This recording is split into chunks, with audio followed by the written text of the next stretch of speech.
Hello, and welcome to the Imposter Syndrome Network podcast, where everyone belongs. We're all imposters here. My name is Chris Grundeman, and I'm here with my fellow co-host and imposter, Zoe Rose. Hey. Hey, this is the Ian Thornton-Trump episode, and I know you're going to enjoy it. Ian is an ITIL certified IT professional with 25 years of experience in IT security and information technology. He's worked in military intelligence with the RCMP and several enterprises in banking, insurance, and healthcare. Hey, Ian, would you mind introducing yourself a bit further to the Imposter Syndrome Network? Not a problem. I'm Ian. I've had all sorts of different experiences in information security, some back in the colonies of Canada, a lot of them here in the UK. I'm a CISO for Cyjax. I'm also a contract gun for hire to solve problems within larger organizations at an enterprise level. A new project that I'm working on right now that I might be able to talk about a little bit. And yeah, I think one of the biggest things you need to know about me is I'm truly passionate about the community. I'm truly passionate about helping people get into information security jobs. I've had some success stories around that. And I'm just coming off a stint of getting to do an annual lecture at Manchester University for those master students that are doing information security. So you're catching me in a great moment. Awesome. That's great to hear. And, obviously, I think you've had an amazing career. As you said, you're both a CISO and a CTO right now. Your resume and qualifications are impressive by any measure. So right off the bat, I want to know, do you ever feel like you're not smart enough? Once in a while, it's a rare thing when it comes to the information security. I'll be honest with you. Everything else, life, total disaster. Okay? So it's like, it was because when I came on board, my job was literally to go globally and dance around a cyber pole and tell people about cybersecurity and how they need to improve, make it. And the company that I was working for at the time, called Logic Now, was truly passionate about layered security. And this was almost before the mid-market was moving to cloud. This was back in 2014, 2015 timeframe. And, as things worked out, my job was to get really, really passionate about cybersecurity to the exclusion of any sort of normal lifestyle whatsoever. Right? Oh my goodness, I relate to that so much. I will specify that Ian and I met when I started college. So I am one of his success stories. I met Ian when I was in college at a hackerspace, and he helped me actually start my own business originally, gave me lots of seasoned advice and helped me run it from a pub. So two very positives. Zoe and I, it's actually kind of hilarious because we worked on one of the premier projects together for Manitoba and in fact Canada, which was the Canadian Museum of Human Rights. And when the project manager came to me and they said, Ian, we need someone to come on board and hack it and get it ready to go. We had 3 months before a ribbon cupping ceremony. And he comes to me, he says, we need someone that knows Macs. Now, at the time, I was a PC guy through and through. Okay. And actually, Zoe converted me to the Mac platform. But I went, there's only one lady I know that knows how to use Macs. And I said, it's Zoe Rose. So I called up Zoe and she came down to the Manitoba Human Rights Museum and was confronted with the grim reality that she had, 90 Mac Minis that she had to deploy? Not all credit is mine. We had a really, really wonderful person there as well that I was assisting. We did. But this hilarious story is that we've intersected, sort of constantly in the information security world and we've been great friends. I also think it leads really closely to one of the questions I had, because you are the only person that I work with throughout my career that always ends up having guns involved. And I feel like because Human Rights Museum ribbon cutting ceremony, they had snipers. So I'm just going to say this is uniquely Ian. But that leads me into my comment about you work in threat intelligence. What about when you were in the military? Was there parallels there?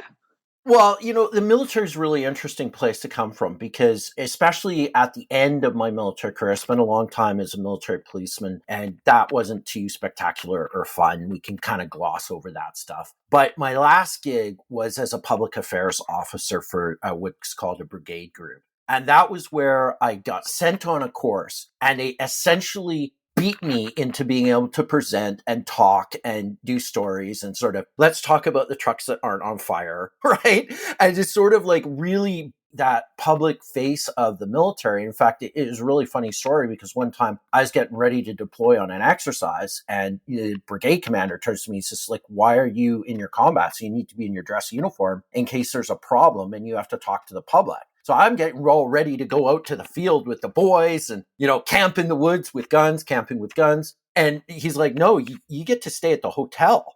And I'm like, well, this is not any sort of military experience I was ever familiar with, right? And I was sitting there, while everybody's trying to cook their meal on a little Coleman stove out in the Canadian wilderness. I'm like, in the restaurant and worried about how shiny my shoes are. So it was just it was surreal and bizarre, but it was the missing thing that I needed. Intellectually, I had what it took to like do the threat intelligence, do the military policing, even develop as a leader. I was a platoon commander, and then I reached the apex of my career as a company operations officer. But what was interesting is that although you had the leadership skills, it's those communication skills that end up being vital to your own career progression. Being able to write is probably the most important yet underrated skill in cybersecurity today. And I think some of my swagger, if you will, in that industry, and I think you can say swagger when you're 50 years old or older, significantly older, like me,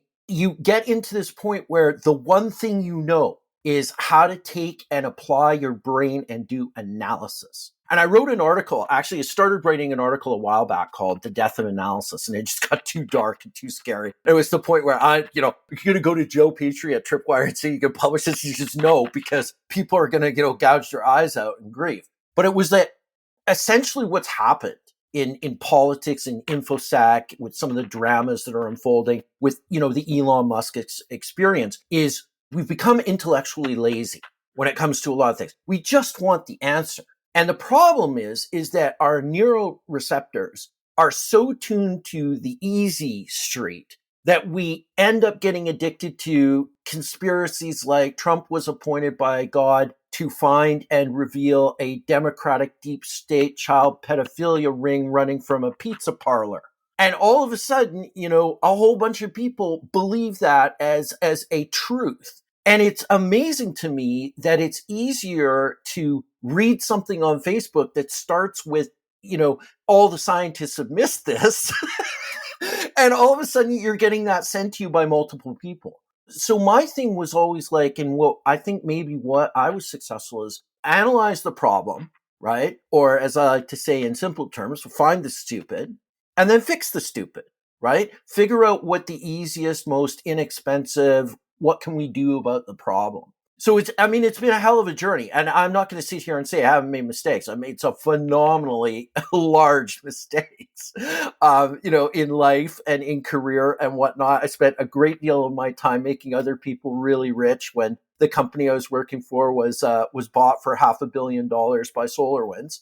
And that kicked off a whole interesting part of my life, which I think took a lot more, kind of scary moments, right? When you want to sit down and try and speak truth to power. And so I think, be true to yourself, love yourself. And I think support and build your support network so that when you're struggling with things, you have someone to call, right?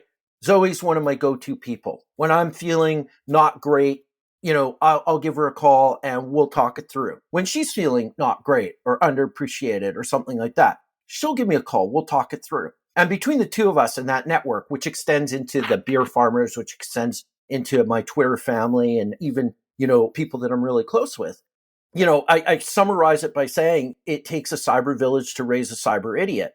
It's one of my favorite sayings. And it's really true. I'm a bit of an idiot when it comes to understanding life and things like that. But the ones and zeros of the cyber world seem to just jive, seem to work for me.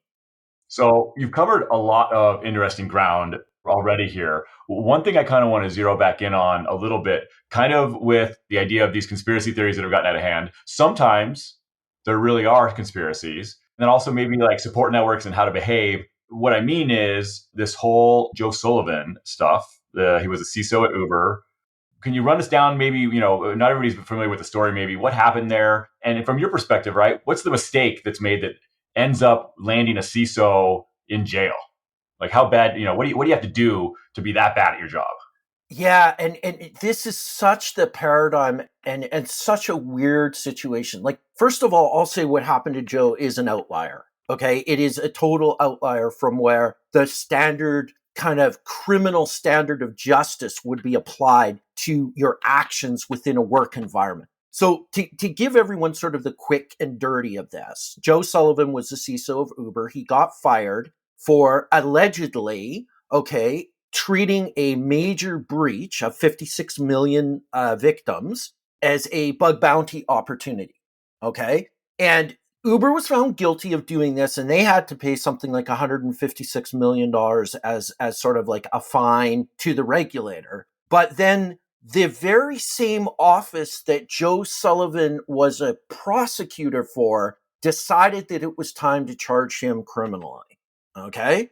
So think about this. Think about a previous employer now coming after you after you've had this amazing career of being the CISO of Facebook and then Uber. And then after he was fired from Uber, he ended up at Cloudflare. I mean, this guy was big top guy, right? Also fully trained lawyer and state prosecutor. Or federal prosecutor. So contextualize that for a moment. And you can either go two directions, and I will buy his book or whatever biography they come out with, because I need to know his state of mind, because it could have gone both ways. It could have gone, he's a completely arrogant asshole and thought he could beat the system. Okay. And therefore, when confronted with a plea bargain, when confronted with advice from his own lawyers, he poo-pooed it, saying, oh, I'm, the greatest thing ever in the universe, and they'll never catch me. Right. Or he had a meltdown because I think he fundamentally thought he was doing the right thing. I feel like he was in a position potentially to be recognized for adjusting characterization of a data breach into this bug bounty thing. Now, a lot of people said, well, he did it, and sure, but if you were going to commit a crime and you knew it was a crime, would you not use like a Telegram channel, disappearing messages? Would you not set up some covert apparatus?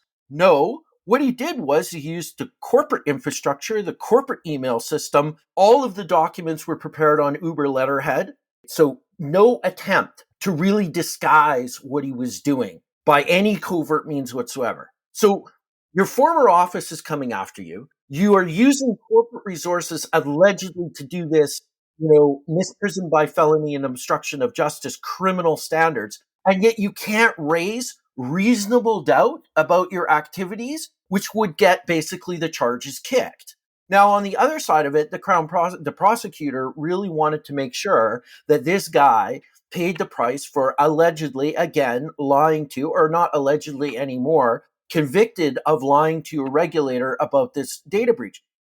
This is a tale of immense importance because it shows that one wrong decision within the context of your job can lead to consequences that you never even thought of, right? I don't think he's going to spend a lot of time in jail, but where it's really going to hurt is the potential for criminal forfeiture of all his toys and all of the financial wealth that he's accumulated over that period of time. Plus, he is now literally a convicted person, which may or may not impact his future job prospects. But it's a monumental tale, and it's something that we got to dig into and try to understand, because either he had the worst legal advice ever possible, or he showed zero sense of humility and hubris in front of the jury and, has now paid the price. And I think, one thing that a mutual friend of Zoe and I's always said, and he was a lawyer, was if it ever goes to court, anything can happen, right? Well, I think that kind of goes on the topic of when it comes to working, you need to be authentic. You need to try for the best. And sometimes when we make mistakes, we kind of go through tunnel vision, right? And so I make a mistake, I panic, and I want to respond this way. My immediate thought usually is, what Ian mentioned earlier is call a friend, call somebody that can give you an outside point of view, call somebody to direct you in the right position where, I'll call Ian usually and I will rant to Ian. My current boss is absolutely brilliant as well, and I've ranted to him also. But the benefit there is that community. And I think when we mess up at work or we have some really, really hard topics at work, I think community helps us do our job better. Which is why I want to change the topic slightly, because there is a point, there is logic to it, is beer farmers. So I think the first photo I have of giving my daughter her very first bath, I'm wearing a shirt that says beer on it. And I think it's hilarious because I don't drink beer. But it's because of the beer farmers and the conference I spoke. Well, no, I didn't speak. I was a mentor at your conference. Why did you start the beer farmers? What is it about? And why is it called the beer farmers? Because it's actually about security people. Yeah, it's such a kind of weird paradigm. It was one of those things where after many drinks, Mike Thompson, AppSec bloke on Twitter, and myself just decided, let's pretend we're a rock band, but let's take all of our immense cyber skills and apply it to building a community that is sort of an anti-community in a lot of ways. We're anti the obnoxious stuff on Twitter. We're anti-cliquism, although people can consider us a clique, but because we disguise ourselves as a fake band, we're immediately a parody of everything that's out there, right? And then I think we started acting in what we consider the common good. And the common good in cybersecurity is be anti-gatekeeping, encourage people. Zoe was a huge part of a mentorship program to bring people to the stage to present their work, and is a passionate supporter as well. And we've got lots of people that we consider very close to us in that they have a like-minded idea here of supporting the next generation of cybersecurity professionals, the next generation of diversity of both opinion and, the types of human beings that we have out there. And so we've taken a different approach to, I think, building the community and dealing with some of the internal problems. But it's interesting because we're learning our own lessons as we go along. We're learning how hard it is to run an information security course. We're also learning how difficult it is to interact in that way that Zoe really described, which is phoning your friend, touching base with people that you trust, instead of just, pressing the Twitter button and blasting your thoughts out onto the Twitter world. And in fact, myself personally, I've taken the LinkedIn app, mostly because I was getting pissed off by the venture capital hot takes on the Ukraine-Russian war, which, having some time and experience in uniform versus someone that has no time and no experience in uniform, I feel like they should just shut the hell up. And just so it became, a sense of anger every time I read about these hot takes, which got it completely wrong. And then the other part of Twitter was really like when the information security community decided to eat its own young, and you would get pulled into these dramas that when you looked at them from that 50,000 foot view is you're not actually solving a problem here. You're just yelling with a whole bunch of other people that are yelling. And it really is detrimental to a good state of mind and an emotional awareness.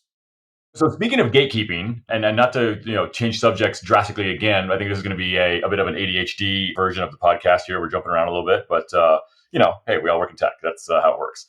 But speaking of gatekeeping, I noticed that at one point, and maybe it was only for like a year, but you were actually an IT human resources consultant. And I think the team you were on was responsible for finding, qualifying, interviewing, assessing IT professionals for various client companies. And I assume that through your career, you've probably done a little bit of hiring, been in that hiring manager position other times as well. What I'm curious about is, when you're in that position, either in that role or since then, what is it that you look for? I mean, obviously there's all these technical skills that may be required, but how do you qualify or assess, or what do you look for when you're, hiring an IT professional? You know what? It really comes down to one thing, because especially in the early stages of your career, you've come out, you've maybe got some education, maybe even a couple of years of experience. It all comes down to passion. Are you willing to go the extra mile? Are you willing to do overtime on a weekend? IT at the lower end of the spectrum, it is kind of a terrible job. There's no question about it. It's long hours. It's in sometimes very difficult and dirty and noisy circumstances. There's a lot of lifting and bending and crawling under desks. So it is a tough job physically. It can be really emotionally draining too when something has gone wrong and you're trying to Google the answer while the vice president of sales is asking when the call center will come back up. So there's all of these different experiences, and it's that passion and that ability for the person to kind of like role play with you through a couple of scenarios to see how they're going to do. What is their analytical problem solving capability? Because tech skills can be taught, right? And as you go on in your career, you learn more and more just by doing and challenging yourself. But what I think it comes down to is, the way to get good at your job is to find your passion within that job. Otherwise, I've had the conversation. You're a great person, man. And, love going for beers with you, but you're just really not an IT person. You're too angry all the time, or you're too emotional and you can't take, criticism particularly well.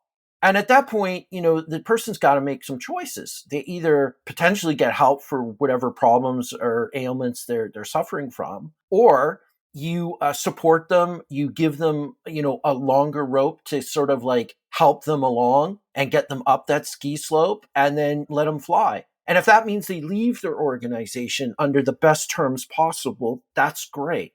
And that you should look at as a manager or an employer as the ultimate goal, is that people will grow over time and eventually they may grow out of the job and want to do something else. And that's okay. I think one question that you would be a really good person to talk about, because you're quite confident when it comes to security, as you've said, you know your stuff, you've been in this for a while, maybe not as confident with the people stuff, but we work through that together, community, right? But from your perspective, if somebody is struggling with imposter syndrome when it comes to work, because you're successful, you've hired people, you've fired people, you've built successful teams, you've worked with and built a company that was then acquired for quite a bit of money, what would you say if somebody screws up massively at work? What would your advice be to them? I know already, don't be like Joe and try to cover it up, but maybe what are some practical things that they can take away?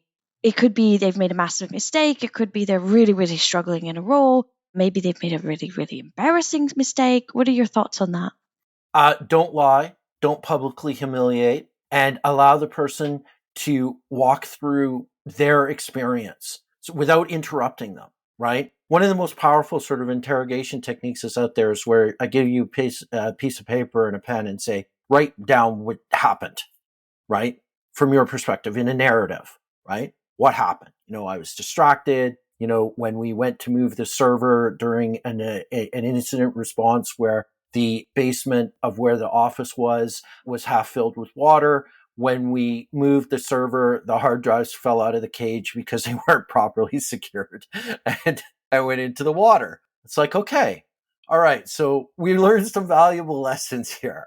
At the end of sort of all of this is it's very rare that we ever find ourselves in IT in moments of life and death, right? And having seen sort of the potential of life and death in the military, you can contrast that with everything else really doesn't matter, Now, I'm not saying people that don't work in the OT environment that are trying to do security against advanced persistent threat and not have their factories blow up on them, they cannot take a cavalier look at it. But in terms of the business systems that we work on, somebody's laptop, backup is super important. I always like to say that backup is the Alamo, right? Like if you've got backup, you can afford to take risks. If you don't have any backup, you can't afford risks. The risk is funny, especially when it comes to looking at backup in DR. It protects the customer's data. It protects the customer's ability to function. And it protects them against a mistake that you might make that, loses a bunch of stuff. Back in the day, you always could take a spreadsheet, right? Open that spreadsheet up, make a whole bunch of changes to it, and then save it over the spreadsheet without renaming it, only to destroy all of the previous month's data on the spreadsheet with all of your new updates on it, right? Now the default after many, many years is to copy of spreadsheet, right? And that was a direct result of everybody's experience at having to call the IT guy and try and restore the previous spreadsheet from backup because it had been overwritten. It was like one of the biggest disasters ever in businesses. And it was a constant thing, right? And I know you're laughing, Chris, because you came from probably that era too, with the fact that, the first thing anyone should ever do is back up the array configuration because that firmware on a Friday night is going to make a mess of everything. That's exactly right. Regrettably, we have run out of time today. Ian, thanks for joining us, and thanks for sharing your stories with the Imposter Syndrome Network. And thank you to all you imposters out there listening. We appreciate you. Thanks for spending your valuable time and attention with us. If you found this episode informative, fun, or helpful in any way and want to pay it forward, I suggest simply sharing the podcast with someone you care about. Now, Ian, one last thing before we go. Could you tell us what you think about certifications? I know you have a few. You've got your Certified Security Analyst Plus, you've got a Network Defense Architect, and the Certified Ethical Hacker. But in general, what's your view on certifications? Are they helpful? Are they not? Do you look for them? I've got sort of a very, I would say, juxtaposed view of certificates and certifications. So the first is, I think they're really valuable so you can speak the language of security, so that you can communicate and thereby have conversations with other professionals in the industry. I'll be fair. I've had conversations with developers and network architects and guys that we know that are way out there when it comes to like global routing and BGP, et cetera, right? And I won't understand the majority of that conversation. However, I know enough to be able to follow along, nod, and provide some folksy wisdom occasionally, right? But what I think is so important about the certificates is it does establish a bit of an entry-level credibility and also, again, your ability to have those conversations. What I don't like about them is they're really gatekeeping instruments where I've seen businesses ask somebody for like a CISSP for a 3-year experience entry-level position. And it's like, the CISSP is supposed to be sort of more, I don't think it's a basics certification at all. It starts introducing the concepts of security leadership, risk and compliance, GRC, as they like to call it, and all sorts of other pieces of the security puzzle. And it's not really what I call an operational certification. So I see it as both things. And again, if you're looking at the modern hiring market today, I think it's important that you can know the basic fundamentals. But I mean, all of our experiences have been walking into complete corporate shit shows where the rules don't apply. And the first thing you don't want to hear from your freshly hired 3 years of experience CISSP is that's not how they do it on the CISSP exam, right? That's just going to get you choked out of the room. So I think there's sort of like a love-hate relationship with certifications. And certainly from the hiring perspective, I mean, if all that they're asking for is a half dozen certifications, they're going to get somebody that's really good at writing exams and not somebody that is practically versed in the actual nuts and bolts and operations of security in an enterprise environment. Yeah, that's fair. Do you have any current projects that you want to make sure the Imposter Syndrome Network knows about? Yeah, so I'm really excited to have kind of a contracting opportunity with a very large women's beauty and hair care company. And I've actually been hired to set up a security operations function within that organization. I'm super excited about it because I'm working with just a really great team from a large global MSSP. And it's so nice to have people that are so passionate about delivery at a customer level, right? Everyone recognizes how hard enterprises can be, especially in my case where there's an OT component. So I'm learning all the time from some other people. So it's like a really, really fun, but super challenging project. And I would say is don't be afraid to bite off these things and go after them because you'll learn so much along that journey that'll become so valuable later on, whether you're at a junior level or whether you end up, calling the shots like I am to try and, basically be better at security every day as an organization. Like progress is more important than achieving, a major result. Awesome. And how can folks get a hold of you if they want to reach out? Well, I am on Twitter and LinkedIn. So at @fat, PHAT_Hobbit. I've been pushing out content now and again and some thoughts, mostly during working hours, taking a break. But I will say Ian Thornton-Trump on LinkedIn is one of my go-to ways. And you can always email me at itt@syjax.com. So there you go. Perfecto. We will be back next week.